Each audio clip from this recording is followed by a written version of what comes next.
हाय दोस्तों, मैं हूँ Paramesh Malkun, HR professional mentor and tutor. आज मैं आपको English grammar in Hindi language में आपको टेंसेस सिखाऊंगा। मैं बेसिकली 3 लैंग्वेज में मैं टीचिंग कर रहा हूँ। English grammar in Hindi, English grammar in Kannada, English grammar in English. आपको कौन सा भी लैंग्वेज में आपको इंटरेस्ट हो तो आप देख के आप इंग्लिश सीख सकते हैं, लेकिन आप प्रैक्टिस करना। और मैं आप पास्ट टेक्निक बोला हूँ, वो पास्ट टेक्निक कंटिन्यू कीजिए। शब्दों का ढूंढना और इंग्लिश में लिसनिंग, इंग्लिश में स्पीकिंग, इंग्लिश में सुनना, इंग्लिश में बात करना, इंग्लिश में पढ़ना और इंग्लिश में लिखना। और आपको ये क्लास आपको समझ में नहीं आया तो आप क्या कीजिए, क्लास 1 क्लास 2 दो कौन ये क्लास फर्स्ट टाइम आप देख रहे हैं, उन्होंने आप क्लास 1 क्लास 2 से स्टार्टिंग से क्लास 1 से आप सीरियल से आप देख लीजिए। आपको इजी से मैं मेरा इंग्लिश टीचिंग, इंग्लिश ग्रामर का टीचिंग क्या है वो आपको आराम से सीख सकते हैं। आप परफेक्ट भी हो जाता है। मेरा टेक्निक फॉलो कीजिए बस। आप कितना भी सीखो, सीखने के बाद हम फॉलो करना, प्रैक्टिस करना, वही मेन इम्पोर्टेंट है। मैं आपको क्लास 2 में डिटेल्स में टेंसेस कितना है और वो कौन सा टेंस में कौन सा क्या क्या हेल्पिंग वर्ब आ जाता है, मैं सभी आपको बोला था। लेकिन आप कैसे यूज़ करना, कैसे है अप्लाई करना वो हेल्पिंग वर्ब मैं आपको डिटेल्स बताऊंगा। Let's go for learning English grammar in Hindi language. दोस्तों, आज प्रेजेंट टेंस आपको मैं डिटेल सिखाऊंगा। प्रेजेंट टेंस में 4 सब टेंसेस है, आपको मालूम है। सिंपल प्रेजेंट टेंस, आज हम सिंपल प्रेजेंट टेंस सीख लेंगे, कैसा सेंटेंस क्रिएट करना और कौन सा हेल्प वर्ब कहाँ का यूज़ करना, मैं आपको डिटेल्स बता दूंगा। आप आराम से सुन लीजिए। और ये वीडियो आप फेसबुक में दे सकते हैं, लेकिन फेसबुक में थोड़ा ब्लर दिखता है और ऑडियो और वीडियो क्वालिटी भी ज़रा अच्छी नहीं रहते। आप ये वीडियो आप फेसबुक से देख रहे हैं तो आप क्या कीजिए, डायरेक्ट मेरा चैनल का नाम परमेश मलकुंड है, आप डायरेक्ट यूट्यूब में जाइए, यूट्यूब में जाके सर्च कीजिए मेरा नाम परमेश मलकुंड, आपको मेरा चैनल मिल सकता है। वहाँ पे मैं आपको क्या क्या फोल्डर में अपडेट किया वो सभी आप देख सकते हैं ऑर्डर वाइज। मैं सेग्रीगेट किया हूँ सेपरेट फोल्डर में, English grammar in Hindi, English grammar in Kannada, English grammar in English. So अब सिंपल टेंस में क्या क्या आता है मैं बोलता हूँ आपको। मैं स्टार्टिंग क्लास 1 में मैं आपको बोला था noun, pronoun, verb, main verb, like that. So इधर क्या करेंगे, टोटली 7 प्रोनाउन है। I, we, you, they, okay, he, she, it. ये 7 प्रोनाउन कैसा कैसा यूज करते हैं और कैसा ये आने के बाद हम हेल्पिंग वर्ब को कौन सा लगाना है, ये हमारे को सीखने का है आज। ओके, जब आई, वी, यू और दे आता है, जब हम मेन वर्ब को प्रेजेंट टेंस में लिखना। ओके, जब ही, सी, इट ओके लिखते हैं, हम यूज करते हैं जब हम प्रेजेंट टेंस को यस और ईएस सफिक्स लगाना। ओके, जब हम नेगेटिव सेंटेंस क्रिएट करते हैं अथवा और इंट्रागेटिव इसका मतलब है प्रश्नार्थक सेंटेंस जब क्रिएट करते हैं, तब हम क्या करना, डू और डज हेल्पिंग वर्ब यूज कर सकते हैं। ओके, अब हम पॉजिटिव सेंटेंस सीख लेंगे। पॉजिटिव सेंटेंस का मतलब कौन सा भी सकारात्मक से बात करना। ओके, सकारात्मक से लिखना, इसको पॉजिटिव सेंटेंस बोलते हैं हिंदी में। ओके, एक सेंटेंस क्रिएट करना है तो क्या क्या होना मैं आपको बोला था, क्या क्या रहना, सब्जेक्ट रहना, वर्ब रहना, ऑब्जेक्ट रहना, और हेल्पिंग वर्ब भी आते हैं, वो भी इंपॉर्टेंट है। लेकिन हेल्पिंग वर्ब कौन सा टेंसेस में आते हैं, कौन सा टेंसेस में नहीं आता। ओके, और कैसा कैसा करना, क्या नहीं, वो मैं आपको बता दूंगा। Okay, I sing a song. Okay, I sing a song, ये क्यों लगाया इधर बोले तो सॉन्ग है ना, ये सॉन्ग एक ही सॉन्ग मैं गा रहा हूँ, इसलिए ये सॉन्ग। मैं ज़्यादा गाना गा रहा है तो यहाँ ये के बदले में मैनी और सॉन्ग के बदले में सॉन्ग्स, आई सिंग मैनी सॉन्ग्स लिखता था, लेकिन मैं एक ही गाना गा रहा हूँ, इसलिए आई sing a song. Okay, same आपको फॉलो करना पड़ेगा। ओके, लेकिन कहाँ पे कहाँ चेंज करते हो मैं आपको बोल दूंगा। मैं हिंदी में भी, इधर कन्नड़ में भी लिखा हूँ, इधर हिंदी में भी लिखा हूँ, इधर इंग्लिश में भी लिखा हूँ दूसरा एग्जाम्पल के साथ। आई ड्रिंक मिल्क, ओके, ये भी आप देख सकते हैं एग्जाम्पल। और एक आई सिंग ए सॉन्ग, ओके, इसका मतलब है मैं गाना गाता हूँ, okay. We sing a song, you sing a song, he sings a song. मैं बोला था आपको ही शी इट आया तो मेन वर्ब को यस और ईएस सफिक्स लगता है, ओके। और दे सिंग ए सॉन्ग। और एक एग्जांपल मैं आपको बता दूंगा। हमने यस मेन वर्ब को ही सी इट प्रोनाउन आया तो मेन वर्ब को यस कैसा लगाना मैं आपको सिखाया है। अब ईएस कैसा लगाना, okay. I we you they को मेन वर्ब को यस यस नहीं आता, लेकिन ही सी इट को जब हम प्रोनाउन यूज़ करते हैं इसको, जब वर्ब को ईएस और यस लगता है, okay. I catch the ball, इसका मतलब है कि इसका मीनिंग क्या है बोले तो मैं बॉल को पकड़ता हूँ, okay. We catch the ball, you catch the ball, he catches the ball. इधर कैच नहीं बोलना, कैचेस बोलना, ओके। ई एस लगाना, सिर्फ यस नहीं लगाना, ई यस, क्योंकि कभी कभी यस आता है, कभी कभी ई एस, किसको किसको सूटेबल होता है वो उसको होता है। कैच को यस नहीं लगाना, कैच को कैचेस बोलना है। He catches the ball, she catches the ball, it catches the ball, they catch the ball. Next पढ़ेंगे हम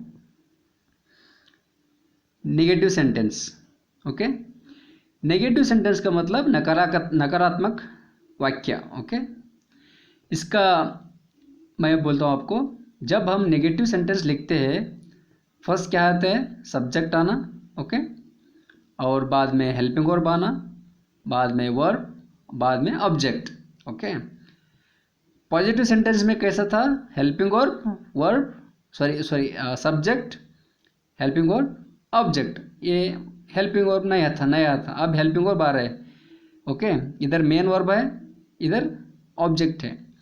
आई do not sing a song, इसका मतलब है हिंदी में मैं गाना नहीं गाता, ओके। सेम अप्लाई कर सकते हैं आपने, ओके। पढ़ेंगे अब। We do not sing a song, you do not sing a song, he doesn't sing a song, okay. Doesn't कई क्यों लगाना बोले तो वो ही आए तो, सी आए तो, इट आए तो, मैं बोला था आपको हेल्पिंग वर्ब डज आता है, okay. Compulsory he she it को हेल्पिंग वर्ब डज लगाना, डू नहीं लगाना। जब हम इधर डज लगाते हैं तब इधर मेन वर्ब है ना, ये मेन वर्ब को यस यस नहीं लगता है, इधर नहीं लगता है, इधर लगता है। जब डज आते हैं ऑटोमेटिक इधर से वो भाग जाता है मतलब नहीं आता। मैं आपको उदाहरण बोल रहा हूँ, आप टेंशन मत लीजिए, okay. She doesn't sing a song, it doesn't sing a song, okay. ऐसा लाइन लगाना कि इट डजेंट सिंग से सॉन्ग, ऐसा मत बोलना, इसको सिंग ही बोलना। हाँ, मेन वर्ब को प्रेजेंट टेंस में ही रखना, हम इसको प्रेजेंट टेंस रख के हम यस यस सफिक्स नहीं लगाना। सफिक्स का मतलब इसका आगे क्या भी आता है, yes yes I N G, उसको बोलते हैं सफिक्स, ओके। और दे को they do not sing a song, they का जब दे आएगा प्रोनाउन, जब हेल्पिंग वर्ब आने के बाद मेन वर्ब को प्रेजेंट टेंस में ही रखना पड़ेगा, उसको यस यस नहीं आएगा, ओके। अब हम इंट्रोगेटिव सेंटेंस सीख लेंगे। इंट्रोगेटिव सेंटेंस का मतलब क्या है, इंट्रोगेटिव बोले तो प्रश्नार्थक, ओके। सेंटेंस का मतलब वाक्य, प्रश्नार्थक वाक्य कैसा लिखना हम। जब हम प्रश्नार्थक वाक्य लिख सकते हैं तब हमारे को क्या आना, फर्स्ट WH बोले तो WH वर्ड बोलते हैं इसको, वेयर, वाई, वाट, व्हेन, ऐसा बोलते हैं ना हम बहुत शब्दों ने। ऐसा बोल के हम क्वेश्चन पूछते हैं ना दूसरे आदमी को। जब फर्स्ट WH वर्ड आना, बाद में हेल्पिंग वर्ब आना, बाद में सब्जेक्ट आना, बाद में वर्ब आना, बाद में ऑब्जेक्ट आना, ओके। ये थोड़ा आपको कंफ्यूज हो जाएगा, आप आराम से देख लीजिए, okay. Where do you sing a song, इसका मतलब है, ओके, आप कहाँ गाना गा सकते हैं, ओके। इधर मैं आपको example you, he, she, it they का एग्जाम्पल मैं दे रहा हूँ, लेकिन मैं आई, वे का एग्जाम्पल नहीं दे रहा हूँ, क्योंकि हमारा हम प्रश्न नहीं पूछ सकते हैं, इसलिए हम मैं नहीं लिखा। आप लिखना है तो आप लिख लीजिए, अपना आपको क्वेश्चन भी पूछ ले सकते हैं, लेकिन हम ज़्यादा नहीं कर सकते कॉमनली। ओके, सो ऐसा भी लिख सकते हैं। Okay, where do I sing a song, where do we sing a song, ऐसा भी लिख सकते हैं। और इसमें third, okay, where do you sing a song, where does he sing a song. इधर ही है ना प्रोनाउन, जब प्रोनाउन ही आता है तब हम डज हेल्पिंग वर्ब लगाना पड़ता है। ओके, इधर first W H question, W H word आता है, बाद में हेल्पिंग वर्ब, बाद में सब्जेक्ट, बाद में मेन वर्ब, बाद में ऑब्जेक्ट। ये याद रखना, जब ये याद रखे तो तभी आपको पढ़े तो मालूम हो जाएगा। सपोज मैं आपको बोलता हूँ, अब हिंदी में कैसा पूछते हैं।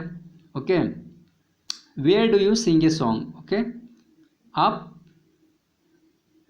गाना कहाँ गा सकते हैं। Okay, where do you sing a song. Okay, ऐसा नहीं पढ़ना where do you sing a song, ऐसा नहीं पढ़ना। आप हिंदी में कैसा क्वेश्चन पूछते ना, ऐसे आराम से पूछना, where do you sing a song, what does he, sorry, where does he sing a song, where does she sing a song, where does it sing a song, where do you sing a song. Okay, अब आपको आराम से याद आ गया ना, where do you sing a song, ऐसा भी पूछ सकते हैं। थोड़ा अंदर मतलब इसका है कि जब जब सिचुएशन आता है वैसे हम पूछ सकते हैं। थोड़ा गुस्से में रहे तो डिफरेंट पूछ सकते हैं, थोड़ा खुश में रहे तो दूसरा तरह।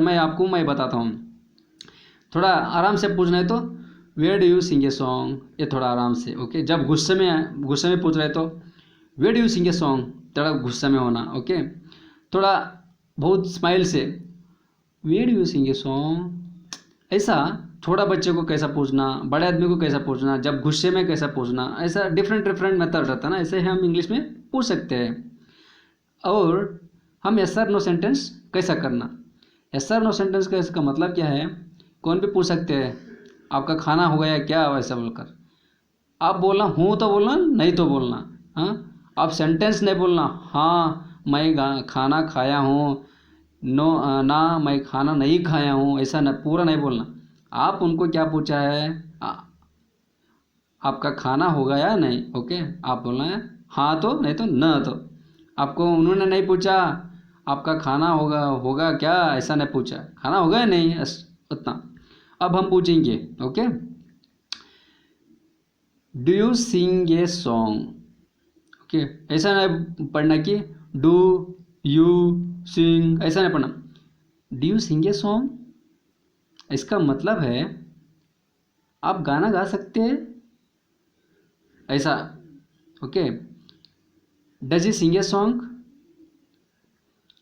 जब ही आएगा प्रोनाउन तब डज हेल्पिंग वर्ब आएगा, ये याद रखना। ओके, ही सी इट को डज लगते हैं, डू और दे आई वी को डज नहीं लगते। ओके, और does she sing a song, does it sing a song, do they sing a song. ये आ रहा है ना, ये क्योंकि सॉन्ग एक ही है, सॉन्ग्स बोले तो इधर मैनी आता है, do they sing many songs. Okay, मैं और एक याद रखना, जब डज आता है इधर इधर ही सी इट को यस नहीं आता, मेन वर्ब, जब मेन वर्ब आता ना इसको यस नहीं लगता, यस यस। ओके, ये याद रखना। दोस्तों मैं आपको अब डिटेल्स टेंसेस के बारे में मैं आपको बोला है। सिंपल प्रेजेंट टेंस में, सिंपल प्रेजेंट टेंस में क्या क्या आता है, पॉजिटिव सेंटेंस आता है, नेगेटिव सेंटेंस आता है, इंटरोगेटिव सेंटेंस, यस और नो कोई सेंटेंसेस मैं आपको डिटेल्स बताया था। और कौन सा प्रोनाउन को कौन सा हेल्पिंग वर्ब लगता है, और मेन वर्ब कैसा लगाना, और मेन वर्ब को यस और यस कैसा लगाना, मैं आपको डिटेल्स बताया है। आपको कंफ्यूज हो जाएगा, फिर भी आप क्या करना, जब कंफ्यूज हो जाए तो वीडियो को स्टॉप कीजिए, वीडियो को स्टॉप करके आराम से आप देख सकते हैं। हाँ, क्यों बोले तो वीडियो चालू रहे तो वो आगे जाता है। जब आपको कन्फ्यूज रहेगा क्या क्या लगाया क्या क्या नहीं बोले तो थोड़ा स्टॉप कीजिए, टेम्पोररी स्टॉप करके आप देख लीजिए। देख के आप आराम से पढ़ लीजिए, रिविजन कीजिए मेन। अब शुरू शुरू जब आप मैं बोलता ना तब आपको मालूम हो जाएगा, थोड़ा कन्फ्यूजन भी रहेगा। लेकिन आप क्या करना, रिवीजन करना, एक बार दो बार तीन बार चार बार 10 बार तक रिवीजन करना। जब आपको इजी हो जाएगा, बाद में आप परफेक्ट होने के बाद एक ही बार पट पट पट पट मैं बोलता ना, तब आपको इजी हो जाएगा, वो अंडरस्टैंडिंग हो जाएगा। स्टार्टिंग कौन सा भी अंडरस्टैंडिंग नहीं होता। ओके, सो ये मेरा टीचिंग आपको पसंद आ गए तो लाइक कीजिए, शेयर कीजिए और सब्सक्राइब कीजिए। मैं आपको नेक्स्ट क्लास में मिल जाऊंगा, तब तक के लिए टेक केयर, गुड बाय।